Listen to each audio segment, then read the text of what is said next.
Iya,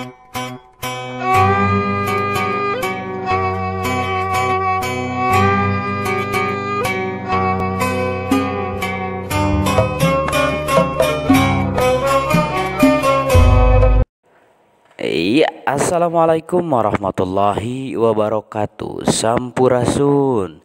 Wilujeng tepang di dina channel Avi Hendy Official. Oke, dina danget ayeuna orang sami-sami medar perkawis carpon. Nah, carpon teh singketan tina carita pondok. Istilah carpon dina basa Sunda sarua hartina jeung short story dina sastra Inggris atawa cerpen dina bahasa Indonesia. Nah, carpon teh karya sastra anu direka dina basa lancaran atanapi prosa kalawan ukurana pondok. Nah, ukuran pondok carpon di dieu biasana dicirian ku jumlah kecapna ukur 5.000 nepi ka 7.000 karakter. Mun diketik dina kertas A4 mah jumlahna antara 4 nepi ka 7 kaca. Memang aya dua rupa carpon, nyaeta carpon anu pondok atanapi short story, aya carpon anu panjang atanapi long short story. Nah, kulantaran pondok atuh dina carpon mah jalan carita atawa galurna oge ilaharna mung sajalur. Tararea tur teu pajurawat kawas novel. Kitu deui latar atawa settingna estu digambarkeun saeutik pisan tara papanjangan. Pon kitu deui palakuna tara loba teuing, biasana hiji nepi ka 2 palaku. Eusina biasana tara leupas tina ajen atikan jeung ajen moral pikeun pieun teu ngeunu maca. Najan carpon sifatna fiksi tapi tetep jalan caritana kudu nyindekel kana kahirupan sapopoe. Hartina kudu kaharti ku akal kitu tah carpon.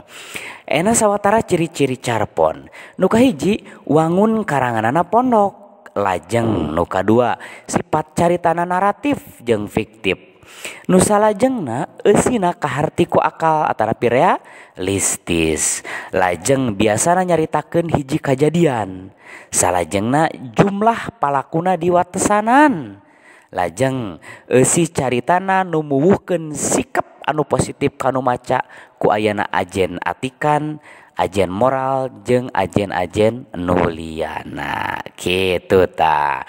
Kamakaran carpon mimitina sumebarna dina sastra Sunda basa aya carpon anu dimuat dina majalah Parahyangan tahun 1820. Nah, dina tahun 1830 medal buku kumpulan carpon munggaran anu judulna Dog-Dog Pangrewong karangan GS. Salajengna ti tahun 1830 tug nepi ka kiwari carpon teh loba nu dimuat dina majalah jeung koran. Aya oge anu parantos dibukukeun contona carita biasa karangan RAF atanapi Rahmatullah Ading Afandi. Salajengna Jajaten Ningang Papasten jeung rea-rea deui. Nah, salajengna para wargi urang sami-sami bedar perkawis unsur-unsur carpon kitu tah. Nu kahiji unsur intrinsik carpon aya tema atanapi jejer. Naon ari tema atanapi jejer teh? Hal atanapi gagasan anu ditepikeun ku pangarang dina karyana. Nu kadua aya palaku. Ari palaku teh nyaeta tokoh anu ngalalakon dina carita. Salajengna aya latar atanapi setting. Aya latar waktu jeung aya latar tempat. Hartina waktu jeung tempat lumangsungna kajadian. Salajengna aya galur atanapi plot. Naon ari galur atanapi plot teh?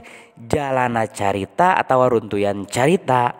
Galur dina carpon aya nu merele atanapi maju, aya mundur jeung aya nu mobok tengah gitu. Salajengna aya puseur sawangan.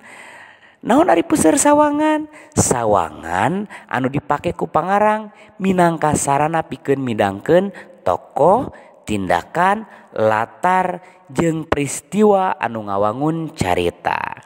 Rupa-rupa puseur sawangan diantarana biasana aya jalma kahiji nu ditandaan ku kecap kuring. Salajengna aya jalma katilu nu ditandaan ku manehna. Nah, salajengna aya amanat. Naon ari amanat teh?